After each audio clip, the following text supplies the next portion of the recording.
جیسے اس نے مجھے بیان کی تھی اور یوں غلط بات میں میری تقلید کی جائے۔ تو یہاں پر اگر آپ توجہ دیں کہ یہ روایات جناب ابو بکر نے خود جمع کی تھی یا خود سنی تھی یا جو آخر میں تعبیر کی کہ میں نے جن پر بھروسہ کیا، یہاں پہ سوال یہ پیدا ہوگا کہ اشرف الانبیاء رسول اللہ صلی اللہ علیہ وسلم کے فوراً بعد ہی اگر ان کی روایات میں جناب ابو بکر شک کر رہے ہیں تو آج تو اس کا مطلب ہے کسی روایت پر بھی یقین نہیں کیا جا سکتا کہ وہ خود یقین نہیں کر رہے اپنی لکھی ہوئی چیزوں پر بھی۔ اور یہ روایتیں کس کے پاس ہیں؟ جناب عائشہ کے پاس ہیں۔ اور کس سے سنی ہے انہوں نے؟ بعض اصحاب سے، یعنی اصحاب پر جناب ابو بکر بھی بھروسہ نہیں کر رہے تھے، اور ان 500 احادیث کے مجموعے کو جناب ابو بکر نے رسول اللہ صلی اللہ علیہ وسلم کی شہادت کے فوراً بعد جلا دیا۔ تو پھر کیسے کہا جا سکتا ہے کہ آپ اہل سنت ہیں؟ سنت کو جلانے کا کام جناب ابو بکر نے شروع کیا، جناب عمر نے سنت پر پابندی لگائی، 100 سال کے بعد عمر ابن عبدالعزیز کے دور میں یہ سلسلہ شروع ہوا۔ تو نہیں کہا جا سکتا اہل سنت کو کہ یہ اہل سنت ہیں، کیونکہ ان کے بزرگان خود سنت رسول اللہ صلی اللہ علیہ وسلم کو جلاتے تھے، مٹاتے تھے، پابندیاں لگاتے تھے اور بھروسہ نہیں کرتے تھے اصحاب پر۔ تو یہاں پر کہا جائے گا اس کا مطلب ہے کہ جناب ابو بکر اصحاب کو شک کی نگاہ سے دیکھتے تھے۔ اور تعجب کی بات یہ ہے کہ ان 500 روایات میں کیا خود انہوں نے کبھی کوئی چیز نہیں سنی تھی رسول اللہ صلی اللہ علیہ وسلم سے کہ اس کو خود لکھا ہوتا اور کہتے کہ چلو جی 500 میں سے 100 تو معتبر ہیں اور اس کے بعد جلا دی؟ اب یہاں پر خیری گفتگو ہوگی کہ رسول اللہ صلی اللہ علیہ وسلم کا نام بھی ہوگا، اللہ سبحانہ و تعالیٰ کا نام بھی ہوگا، تو اس کا مطلب ہے کہ قرآن تو جلوائے جس کا بعد میں ذکر ہوگا، احادیث بھی جلوائیں جس میں رسول کا نام بھی جلایا گیا۔ بس آج کہا جا سکتا ہے کہ قرآن جلانا ہو یا احادیث جلانی ہو، یہ سنت ہیں بزرگان اہل سنت کی، خصوصاً جناب ابوبکر کی، جناب عمر کی اور جناب عثمان کی۔ عربی حوالے کے لیے بہت ساری جگہ یہ موضوع نقل ہوا ہے، فقط ہم ایک حوالہ پیش کر رہے ہیں، جمع الجوامع کا ہے اور جلد نمبر ہے 11 اور صفحہ نمبر ہے 49۔ قالت عائشہ رضی اللہ عنہا جمع ابی الحدیث عن رسول اللہ فکانت 500 حدیث۔ اب دیکھتے ہیں کہ جناب عمر کے جو اہل سنت کے دوسرے سیاسی خلیفہ ہیں، انہوں نے در حقیقت رسول اللہ صلی اللہ علیہ وسلم کو حجر و ہذیان اور بکواس کی نسبت دینے کے بعد کیا کیا ان کے ساتھ، تو تاریخ مدینہ دمشق آپ کے سامنے ہے اور جلد نمبر ہے 67 اور صفحہ نمبر ہے 344۔ سمعت ابا ہریرہ یقول ما كنا نستطيع ان نقول قال رسول الله حتى قبض عمر قال ابو سلمہ فسألته بما قال كنا نخاف الصياط واومأ بيده الى ظهره، کہ ابو ہریرہ یہ کہتے ہیں کہ جب تک ہم جناب عمر زندہ رہے اس وقت تک ہم روایات نقل نہیں کر سکتے تھے، بلکہ اور انہوں نے زیادہ صاف کہا اس وقت تک ہم یہ کہنے کی جرت نہیں رکھتے تھے کہ رسول اللہ صلی اللہ علیہ وسلم نے یہ فرمایا، یعنی فرمان رسول اللہ سے جناب عمر کو چڑ تھی۔ وہ بھی کس کے بارے میں ابھی بات ہو رہی ہے؟ ابو ہریرہ کے بارے میں۔ اب اگر جناب عمر ابو ہریرہ پر اعتماد نہیں کرتے تھے تو اس کا مطلب ہے آج روایتیں نہیں لینی چاہیے جناب ابو ہریرہ سے۔ قال ابو سلمہ، کہ کیوں ایسا کرتے تھے، کیوں ڈرتے تھے آپ؟ قال كنا نخاف الصياط، کہ ہم کوڑے سے ڈرتے تھے، اور پھر اشارہ کیا اپنی پیٹھ کی جانب کہ پھر وہ یہاں پڑ جاتا۔ اب آپ کے سامنے صحیح مسلم کی جلد نمبر 1 ہے اور حدیث نمبر ہے 820۔ تو جناب عمر کی علمی حیثیت کو اگر دیکھنا ہو تو کسی نے آ کے سوال کیا کہ اگر پانی نہ ملے تو ہم کیا کریں؟ اب یہ اس زمانے میں سوال ہوا ہے کہ جب وہ بظاہر خلیفہ ہیں، لیکن ان کو یہ مسئلہ نہیں معلوم کہ اگر پانی نہ ملے تو کیا کیا جائے، حکم خداوند تبارک و تعالیٰ کیا ہے؟ فَتَيَمَّمُوا صَعِيدًا، لیکن انہوں نے کہا فَقَالَ لَا تُصَلِّ، نماز پڑھنے کی ضرورت نہیں ہے۔ فقال عمار اما تذکر یا امیر المؤمنین اذ انا وانت فی سریۃ، کہ ہم اور آپ ایک جنگ میں تھے اور جنابت ہم پر طاری ہو گئی۔ تو یہ حدیث آپ کے سامنے ہم پڑھ کے سنا دیتے ہیں تاکہ وقت کم سے کم لگے، کہ عبد الرحمن سے روایت نقل ہوئی، اپنے باپ سے وہ روایت نقل کرتے ہیں کہ ایک شخص حضرت عمر کے پاس آیا اور کہنے لگا مجھے جنابت ہوئی اور پانی نہ ملا، آپ نے فرمایا نماز نہ پڑھنا۔ عمار نے کہا اے امیر المؤمنین، تم کو یاد نہیں کہ جب میں اور آپ لشکر کے ٹکڑے میں تھے، پھر ہم کو جنابت ہوئی اور پانی نہ ملا، آپ نے تو نماز نہیں پڑھی لیکن میں مٹی میں لوٹا اور نماز پڑھ لی۔ رسول اللہ صلی اللہ علیہ وسلم نے فرمایا تجھے کافی تھا کہ اپنے دونوں ہاتھ زمین پر مارنا، پھر ان کو پھونکنا، پھر مسا کرنا منہ اور دونوں پونچھوں پر۔ حضرت عمر نے کہا خدا سے ڈر اے عمار، یعنی سوچ سمجھ کر حدیث بیان کر، لیکن یہاں پر اثر میں وہ ڈرا رہے ہیں کہ میری تم مخالفت کیوں کر رہے ہیں۔ تو یہاں پہ کہا جائے گا کہ جب آیت موجود ہے اور جناب عمر کا تو دعویٰ یہ تھا کتاب خدا کافی ہے، تو پھر انہیں کتاب خدا کا بھی علم نہیں تھا، تیمم کا بھی مسئلہ معلوم نہیں تھا۔ عمار نے کہا اگر آپ کہیں تو میں یہ حدیث بیان نہیں کروں۔ اگر اس کے چھپانے میں کچھ مصلحت ہو اس لیے کہ خلیفہ کی اطاعت واجب ہے. یہ بریکٹ میں مترجم نے لکھ دیا. تو یہاں سے پتہ چلا کہ ان کی علمی حیثیت تو تیمم کے بارے میں یہ تھی اور دعویٰ تھا حسبنا کتاب اللہ، اور کتاب خدا سے تیمم کا مسئلہ اپنے خلافت کے زمانے میں بھی معلوم نہیں تھا. تو ایک جانب کتاب خدا کے ساتھ یہ ہو رہا تھا، دوسری جانب ہم دیکھتے ہیں کہ احادیث رسول اللہ صلی اللہ علیہ وسلم پر پابندیاں لگائی جاتی. اب آپ کے سامنے ہے الدیباج فی شرح مسلم ابن حجاج، جلد نمبر ہے 5 اور صفحہ نمبر ہے 19، اور یہاں پر یہ موضوع ہے فقط رویا ان عمر ابن خطاب رضی اللہ عنہ سجن ابن مسعود فی نفر من الصحابہ بالمدینہ حین استشهد واطلق عثمان، کہ جناب عمر نے احادیث بیان کرنے کی وجہ سے قید کر دیا تھا جناب ابن مسعود کو، اور پھر جب ان کی شہادت ہو گئی تو جناب عثمان نے ان کو رہا کیا. جامع البیان العلم و فضلہ ابن عبد البر کی ہے اور جلد نمبر ہے 2، اور یہاں پر یہ موضوع ہے ان قرضہ بن قاب قال خرجنا فشایعنا عمر الى ضرار، کہ ہم مدینے سے نکلے تو ہمیں چھوڑنے کے لیے جناب عمر آئے. ثم دعا بماء فتوضا، پھر جب نماز کا وقت ہوا تو انہوں نے وضو کر کے وضو کے لیے پانی منگایا. ثم قال اتدرون لما خرجت معكم قلنا اردت ان تشيعنا تكرما بذلك، کہ آپ ہمارے ساتھ نکلیں کیونکہ ہم اصحاب ہیں ہمارے احترام کے لیے. قال انما ذلك لحاجة خرجت لها، اس کے علاوہ یہ میری ایک حاجت ہے. انکم تأتون ببلدة لأهلها دوی بالقرآن کا دوی نحل، آپ ایک ایسے علاقے میں جا رہے ہیں کہ جہاں پر لوگ قرآن پڑھتے ہیں اس طرح سے جیسے کہ شہد کی مکھی کے چھتے میں مکھیوں کی آوازیں آتی ہیں، اس طرح سے وہاں قرآن پڑھا جاتا ہے. فلا تصدهم بالاحادیث عن الرسول اللہ صلی اللہ علیہ وآلہ وسلم، تو آپ ان کو قرآن سے نہ روکیں احادیث رسول اللہ کے ذریعے سے. اب یہاں پر تصور کریں کہ قرآن ان کے نزدیک اتنا اہم ہے، تیمم کا مسئلہ معلوم نہیں ہے صحیح مسلم کے بقول، اور یہ کہہ رہے ہیں کہ احادیث رسول اللہ بیان کر کے قرآن سے نہ روکیں.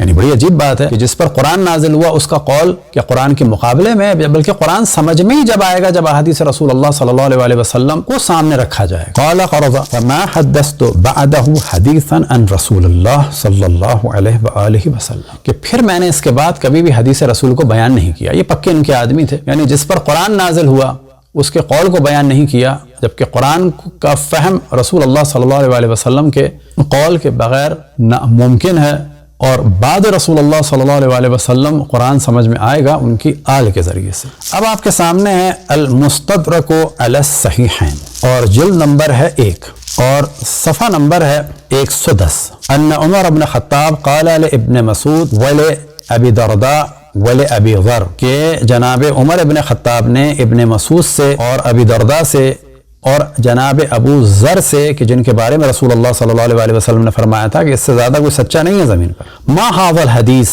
عن رسول اللہ صلی اللہ علیہ وسلم، کہ تم لوگ کیا یہ احادیث بیان کرتے ہو رسول اللہ صلی اللہ علیہ وسلم سے. اور پھر اس کے بعد ان لوگوں کو قید کر دیا مدینے میں یہاں تک کہ وہ مارے گئے. تو پھر ان لوگوں نے احادیث بیان کی. تو یہاں سے پتہ چلا ہے کہ احادیث پر جناب ابو بکر نے بھی پابندی لگائی اور جناب عمر نے بھی پابندیاں لگائیں. اور یہ جو قول ہے اس کے بارے میں ذہبی کہتے ہیں کہ یہ حدیث صحیح ہے علی شرط شیخین، یعنی صحیح بخاری اور صحیح مسلم کی بنیاد پر. اور یہی والا موضوع سیر اعلام نبلاء میں ہے جلد نمبر 2 میں اور صفحہ نمبر 345 میں. اب یہاں پر قرآن کے بارے میں بھی بتاتے چلیں. صحیح بخاری جلد نمبر 6 اور صفحہ نمبر 520 حدیث نمبر 4987. اور یہاں پر یہ ہے تو حضرت عثمان نے صحیفوں کو واپس لوٹا دیا اور اپنی سلطنت کے ہر علاقے میں نقل شدہ مصحف کا ایک ایک نسخہ بھجوا دیا اور حکم دیا کہ اس کے سوا کوئی چیز اگر قرآن کی طرف منسوب کی جائے، خواہ وہ کسی صحیفے یا مصحف میں ہو، تو اسے جلا دیا جائے. تو یہ خود ایک موضوع ہے کہ جناب ابو بکر نے پہلے قرآن جمع کیا، وہ ان کو کافی نہیں لگا. پھر جناب عمر نے قرآن جمع کیا، وہ بھی ان کو کافی نہیں لگا. پھر جناب عثمان نے قرآن جمع کیا، اور باقی جن اصحاب نے قرآن جمع کیے تھے ان پر ان کو اعتماد نہیں تھا. ان کے قرآن لے کر جلا دیے گئے اور وہ قرآن جو انہوں نے جمع کیا اس کو انہوں نے آگے نشر کیا. تو یہاں پہ سوال یہ پیدا ہوگا، کیا ان لوگوں کے نزدیک اصحاب جھوٹے تھے؟ کیا ان کے مصحف غلط ہو سکتے تھے؟ آج دعویٰ کیا جاتا ہے کہ دین ہمیں اصحاب سے ملے گا، تو ان کے مصحف کو جلانے کی کیا ضرورت؟ کہا جاتا ہے کہ یہ مختلف قراتیں تھیں، اور پھر کہا جاتا ہے کہ قرآن نازل ہوا تھا 7 قرات پر، یعنی 7 قرات پر. تو سوال یہ پیدا ہوتا ہے اگر اللہ سبحانہ و تعالیٰ نے 7 طریقے سے قرآن نازل کیا تو ان کو کیا آفت پیش آئی تھی کہ اللہ سبحانہ و تعالیٰ کی نازل شدہ قرات پر پابندی لگائیں جب اللہ سبحانہ و تعالیٰ چاہتا تھا کہ 7 طریقے سے ہو، تو انہیں کیا آفت آئی تھی کہ ایک طریقے سے ہو؟ تو پتہ چلتا ہے کہ یہ قرآن کے بھی خلاف کھڑے ہوئے اور رسول اللہ صلی اللہ علیہ وسلم کے خلاف کھڑے ہوئے تھے۔ ان کی پالیسی کو علماء آگے لے کے چلے کہ جنہوں نے اہل بیت کے علم کا انکار کیا، ان سے احادیث نہیں لی۔ یہی وجہ ہے کہ کتب اہل سنت میں اہل بیت سے احادیث نہیں ملتی، اور نہ فقط احادیث نہیں لی بلکہ جو اصل ہماری گفتگو کا عنوان ہے کہ اجماع اہل بیت کی حیثیت نہیں ہے کچھ۔ اب یہ اور بات ہے کہ بعض اور لوگوں سے بھی کے لیے بھی کہا کہ ان کے بھی اجماع کی حیثیت نہیں ہے، لیکن ان کے اجماع کی اگر حیثیت نہ ہو تو کوئی بات نہیں۔ اللہ کے رسول نے اپنے بعد جو کچھ چھوڑا تھا وہ قرآن و اہل بیت تھا، اور قرآن پر بھی ظلم کیا گیا اور اہل بیت پر بھی ظلم کیا گیا۔ نہ فقط اہل بیت پر ظلم کیا گیا بلکہ ان کے اجماع کا انکار کیا گیا۔ اب آگے جا کے چند حوالوں کے بعد زرکشی کا حوالہ آئے گا جس میں ہم واضح کریں گے کہ اہل بیت سے مراد، اطرت سے مراد مولا امیر المومنین حضرت فاطمہ اور امام حسن امام حسین علیہم السلام ہے۔ یعنی اگر وہ اجماع بھی کر لیں تو علماء اہل سنت اس کو نہیں مانتے۔ بس آج جو اہل سنت کہتے ہیں اہل بیت کو مانتے ہیں، نہیں، آپ اہل بیت کی روایات نہیں لیتے، حتیٰ اجماع کو بھی نہیں مانتے۔ اب یہاں پر سب سے پہلے ہے صحیح بخاری جلد نمبر 5 اور صفحہ نمبر ہے 165۔ وَكَانَ ابن سیرین یرا ان عامۃ ما یروى عن علی الکذب۔ اب یہاں پر دیکھیں، اصل موضوع ہے کہ ابن سیرین یہ کہتے تھے کہ جو کچھ نقل ہوا ہے علی ابن ابی طالب سے وہ سب جھوٹ ہے۔ ترجمہ کرنے والے نے کیا لکھا؟ ابن سیرین رحمۃ اللہ علیہ کہا کرتے تھے کہ عام لوگ، بریکٹ میں کر دیا روافض، جو حضرت علی رضی اللہ سے روایات شیخین کی مخالفت میں، اب یہ اپنے پاس سے جو ہے روافض کو بھی بیچ میں داخل کر دیا اور بریکٹ میں شیخین کی مخالفت کر دیا، وہ قطعاً جھوٹی ہیں، جبکہ اصل موضوع کیا ہے؟ وَكَانَ ابن سیرین یرا ان عامۃ ما یروى عن علی الکذب، کہ جو کچھ علی سے نقل ہوا ہے وہ سب جھوٹ ہے۔ تو یہ پورا ایک سلسلہ چل رہا تھا، پہلے رسول اللہ صلی اللہ علیہ وسلم کو حجر و ہذیان و بکواس کی نسبت دی جائے، ان کے مقابلے میں قرآن کا شور مچایا جائے، اور پھر جب یہ والا سب سلسلہ ہو جائے کہ کتاب خدا کافی ہے، تو بعد میں رسول اللہ صلی اللہ علیہ وسلم کی احادیث پر پابندی ہو، بعد میں مولا امیر المؤمنین کے قول کو بھی جھٹلایا جائے، اور پھر اس کے بعد ہے التبصرہ فی اصول الفقہ۔ یہاں سے ہم گفتگو کر رہے ہیں کہ اہل بیت علیہم السلام کے اجماع کو علماء اہل سنت نے بری طریقے سے رد کیا ہے اور کہا ہے کہ اس اجماع کی کوئی حیثیت نہیں ہے۔ تو سب سے پہلے ہم صدی بہ صدی چل رہے ہیں اور یہ فقہ اہل سنت میں موضوع بھرا ہوا ہے، لیکن ہم کچھ بیان کر رہے ہیں، اور یہ ہے ابی اسحاق ابراہیم بن علی بن یوسف الفروز آبادی، 476 میں ان کا انتقال ہوا ہے، التبصرہ فی اصول الفقہ، مسئلہ نمبر 5 ہے اور صفحہ نمبر ہے 367۔ اتفاق اہل بیت رسول اللہ صلی اللہ علیہ وسلم لیس بحجت، کہ اتفاق اگر کر لیں اہل بیت علیہم السلام یہ حجت نہیں ہے ہمارے لیے۔ وقالت الرافضہ ہوا حجت، یعنی شیعوں کی کیا برائی ہے رافضہ کہ وہ کہتے ہیں جی اہل بیت نے اگر اتفاق کر لیا، ہم تو اتفاق نہیں، اگر کسی ایک نے بھی کہہ دیا تو وہ ہمارے لیے حجت ہے۔ اب اس کے بعد یہ کہتے ہیں ھذا يدل على انه اذا ترك علی علیہ السلام وقلد غیرہ یکون مہتدیا، کہتے ہیں کہ اس نظریے سے یہ ثابت ہوا اگر کوئی علی ابن ابی طالب کو چھوڑ کر کسی اور کی بات کو مان لے تو یہ کافی ہے، جبکہ ہم کیا کہتے ہیں کہ علی ابن ابی طالب علیہ السلام کو چھوڑ کر کسی کو بھی مانا وہ کھلی گمراہی ہے۔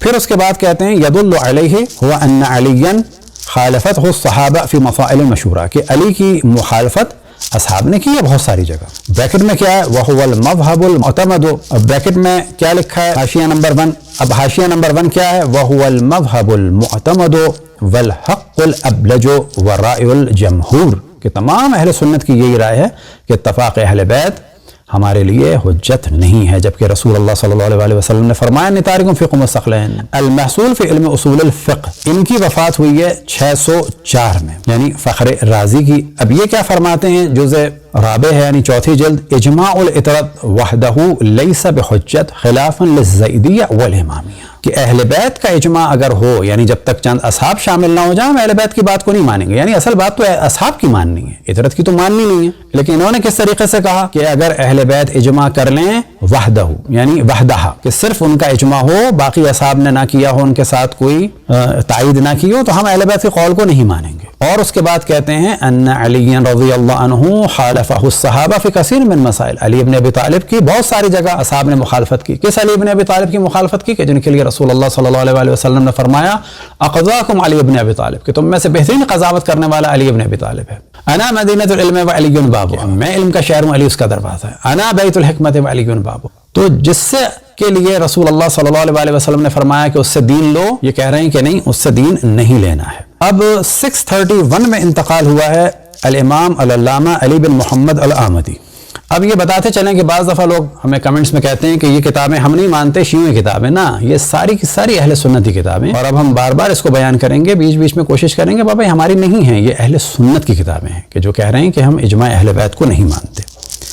جلد نمبر 1 ہے اور صفحہ نمبر ہے 323، لا یکفی فی انعقاد الاجماع اتفاق اہل البیت مع مخالفت غیرہم لہم خلافا للشیعہ، کہ اجماع قائم نہیں ہو سکتا اہل بیت کے اتفاق کے ذریعے سے اگر وہ اجماع خلاف ہو ان کے مقابل میں آنے والوں کے، یعنی اگر بعض اصحاب ایک بات کہہ رہے ہوں اور سب کے سب اہل بیت ایک بات کہہ رہے ہوں، اصحاب کی بات کو مانا جائے گا، اہل بیت کی بات کو نہیں مانا جائے گا۔ بعد میں کیا کہہ رہے ہیں؟ خلافا للشیعہ، جبکہ شیعہ جو ہیں وہ اہل بیت کی بات کو مانتے ہیں، الحمدللہ۔ اب آپ کے سامنے شرح المعالم فی اصول الفقہ لابن تلمسانی، اور 644 میں ان کا انتقال ہوا ہے، جلد نمبر ہے 3، اور یہاں پر بھی یہ واضح کہتے ہیں اجماع الاتراء وحدہ لیس بحجت خلافا للشیعہ، کہ اہل بیت سب کے سب اگر ایک قول کہہ رہے ہوں اور اصحاب ان کے ساتھ نہ ہوں تو ہم اس کو حجت نہیں مانتے، لیکن ہاں شیعہ مانتے ہیں، الحمدللہ۔ 682 میں انتقال ہوا ہے سراج الدین محمد بن ابی بکر العموری کا، اور کتاب کا نام ہے التحصیل من المحصول، جلد نمبر 2، اور یہاں پر بھی مسئلہ رابع کیا ہے؟ اجماع الاتراء لیس بحجہ خلافا للزیدیہ والامامیہ، کہ اطرت کا اجماع حجت نہیں ہے خلافا للزیدیہ والامامیہ، ہاں زیدیہ اور امامیہ کے نزدیک ہے۔ لنا ان علی خالف الصحابہ کثیرا، ہمارے پاس کیا دلیل ہے کہ اصحاب نے بہت مخالفت کی ہے علی ابن ابی طالب کی۔ 684 میں انتقال ہوا ہے نفائس الاصول فی شرح المحصول کے مؤلف کا، اور یہ کون ہے؟ الامام الفقی شہاب الدین ابن عباس احمد بن ادریس بن عبد الرحمن سنہانجی المصری۔ یہ کیا فرماتے ہیں؟ جلد نمبر 6 اور صفحہ نمبر ہے 2713، وقال الراضی اجماع الاتراء وحدہ لیس بحجہ خلافا للزیدیہ والامامیہ، اور پھر وہ یہی ہے کہ علی بن ابی طالب کی تو بہت سارے صحابہ نے مختلف جگہ مخالفت کی ہے، لہذا اہل بیت کے اجماع کی ہمارے نزدیک کوئی حیثیت نہیں ہے۔ لیکن حقیقت یہ ہے جب رسول اللہ کے قول کی حیثیت نہیں ہے، ان کے دوسرے سیاسی خلیفہ نے حجر و بکواس و ہذیان کہہ دیا، تو پھر اہل بیت کی کیا ہوگی؟ نہایت الوصول فی شرح درایت الاصول، اور یہ ہیں صفی الدین محمد بن عبد الرحمن العموری الہندی، 725 میں ان کا انتقال ہوا ہے، اور یہ بھی یہ بات کہتے ہیں اجماع الاتراء وحدہ لیس بحجہ خلافا للزیدیہ والامامیہ، منہاج السنہ نبویہ لابن تیمیہ، اور ان کا انتقال ہوا 728 میں، جلد نمبر ہے 7، اور یہاں پر تفصیلی موضوع ہے جو پہلے ہم ڈسکس کر چکے ہیں کہ ائمہ اربعہ نے فقہ اہل بیت علیہم السلام سے نہیں لی، اور اس کے بعد 529 میں ہے یہ والا موضوع، 529 میں ہے وَلَيْسَ مِنَ الْأَئِمَّةِ الْأَرْبَعَةِ وَلَا غَيْرَهُم مِنَ الْأَئِمَّةِ الْفُقَهَاءِ مَن يَرْجَعُ إِلَيْهِ فِي فِقْهِهِ، کہ اہل بیت کی جانب خصوصاً مولا امیر المومنین کی جانب ائمہ اربعہ نے کبھی فقہ میں رجوع نہیں کیا، بلکہ کن کی جانب کیا؟ اہل مدینہ کی جانب کیا، اور اہل مدینہ جو ہیں وہ علی ابن ابی طالب کا قول نہیں لیتے تھے، لا یکادون یاخذون بقول علی۔ اب شافعی کے بارے میں کیا ہے؟ شافعی کے بارے میں کیا ہے؟ کانا ینکر علی علی اشیاء، کہ شافعی بہت ساری چیزیں علی سے تھیں ان کا انکار کرتے تھے، اور شافعی نے کس سے لیا ہے؟ مالک سے لیا ہے، اہل عراق سے لیا ہے، لیکن اہل بیت سے نہیں لیا، اور پھر یہی کہتے ہیں کہ ابو حنیفہ نے بھی اہل بیت سے نہیں لیا، اور امام احمد نے بھی اہل بیت سے نہیں لیا علم، اور خصوصاً ہم نے اس کو ہائی لائٹ کر دیا ہے لا بقول علی وکان ینکر علی علی اشیاء، کہ یہ علی سے بہت ساری چیزوں میں علی کی چیزوں کا انکار کرتے تھے، اور احمد نے کس سے لیا ہے؟ اہل حدیث سے لیا ہے۔ اب صفحہ نمبر 531 میں ہے کہ موطئ مالک میں بھی جو ہے بہت قلیل روایات ہیں کہ جو امام جعفر صادق علیہ السلام سے لی ہیں، بالکل ویسے ہی جیسے کہ اور لوگوں سے لی ہیں، بڑے فخر سے اس کو بیان کر رہے ہیں۔ کذالک الاحادیث التی فی الصحاح والسنن والمسادید والمسانید منها قلیل عن غلدہ وجمہور ما فیہا عن غیرہم، اکثر جو ہیں وہ غیروں سے ہیں، اہل بیت سے نہیں ہیں۔ تو یہاں سے پتہ چلتا ہے کہ کتنا بغض تھا اہل بیت علیہم السلام سے۔ اصول الفقہ شمس الدین محمد بن مفلح المقدسی الحنبلی، کہ ان کا انتقال ہوا ہے 763 میں، جلد نمبر 1 ہے، اور یہ کہتے ہیں اجماع اہل المدینہ لیس بحجہ، کہ اہل مدینہ کا اجماع جو ہے وہ حجت نہیں ہے، اور اس کے بعد عطف کرتے ہیں اور کہتے ہیں ولا اجماع اہل بیت، اسی طرح سے اہل بیت کا اجماع بھی ہمارے نزدیک حجت نہیں ہے۔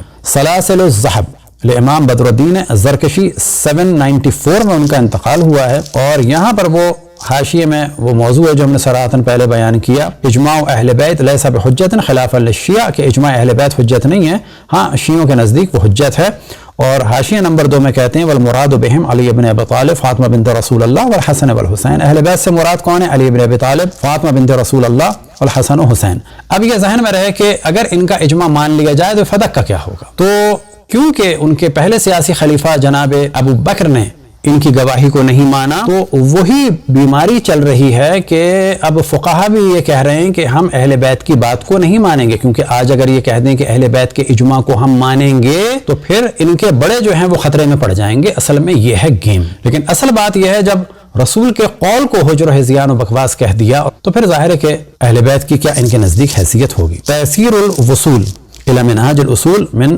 منقول والمعقول، الامام فقی اصولی شافعی کمال الدین محمد بن عبد الرحمن، 874 میں ان کا انتقال ہوا ہے، اور ان کا بھی یہی ہے ان اجماع الاطراء لیس بحجت، اجماع اطراء جو ہے وہ حجت نہیں ہے۔ اب آپ کے سامنے کتاب ہے رفع النقاب تنقیح الشہاب شوشاوی صاحب کی ہے، 899 میں انتقال ہوا ہے، صفحہ نمبر 631 میں یہ کہتے ہیں اجماع الاطراء عند الامامیہ حجت، شیعوں کے نزدیک اطرت کا اجماع حجت ہے۔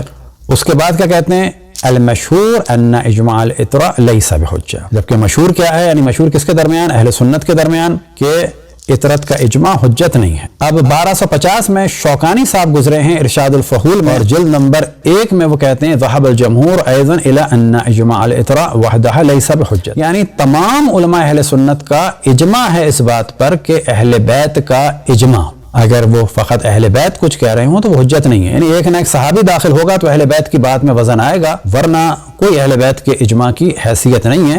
وقالت الزیدیہ والامامیہ هو حجت، جبکہ زیدیہ اور امامیہ کہتے ہیں کہ وہ حجت ہے۔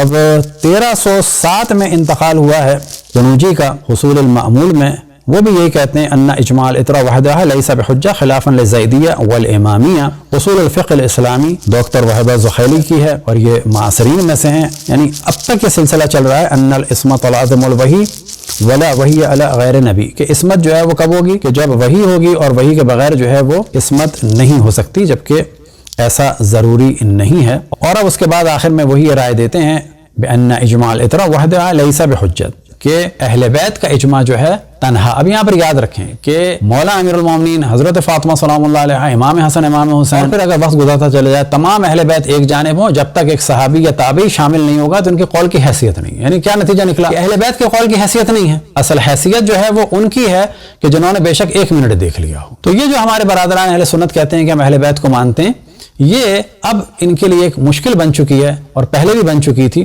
تو تدریجاً کہہ دیتے ہیں ہم اہل بیت کو مانتے ہیں لیکن ان سے دین نہیں لیتے۔ ان کے فقہا نے کیا فرمایا ہے کہ اتفاق اور اجماع اہل بیت ان کے نزدیک حجت نہیں ہے، اور یہی ہماری گفتگو کا موضوع تھا۔ اور پہلے بھی ہم نے بیان کیا کہ جب رسول اللہ صلی اللہ علیہ وسلم ہی کے قول کی حیثیت نہیں ہے، اور بخاری کے بقول کے جو ترجمہ کیا گیا ہے کہ برا رہے ہیں، اور یہ سب کچھ کس نے کہا تھا؟ ان کے دوسرے سیاسی خلیفہ نے، اور بخاری میں 7 جگہ ہے کہ اشرف الانبیاء کے قول کی مخالفت کی اور کہا کہ ہمارے لیے قرآن کافی ہے۔ اور ہم یہ بتا چکے کہ قرآن کی معلومات بھی ان کو اتنی ہی تھی کہ آیت عموم کا بھی انہیں علم نہیں تھا۔ دعا ہے کہ خداوند تبارک و تعالیٰ تمام مسلمانوں کو رسول اللہ صلی اللہ علیہ وسلم سے محبت کی توفیق عطا فرمائے، اور ان سے دور رہنے والوں سے دور رہنے کی توفیق عطا فرمائے، اور جن لوگوں نے ان کی توہین کی ان سے دور رہنے کی توفیق عطا فرمائے، اور قول رسول اللہ صلی اللہ علیہ وسلم کے مطابق قرآن اور اہل بیت علیہم الصلوۃ والسلام سے دین لینے کی توفیق عطا فرمائے۔ وصلی اللہ علی محمد و آلہ الطاہرین۔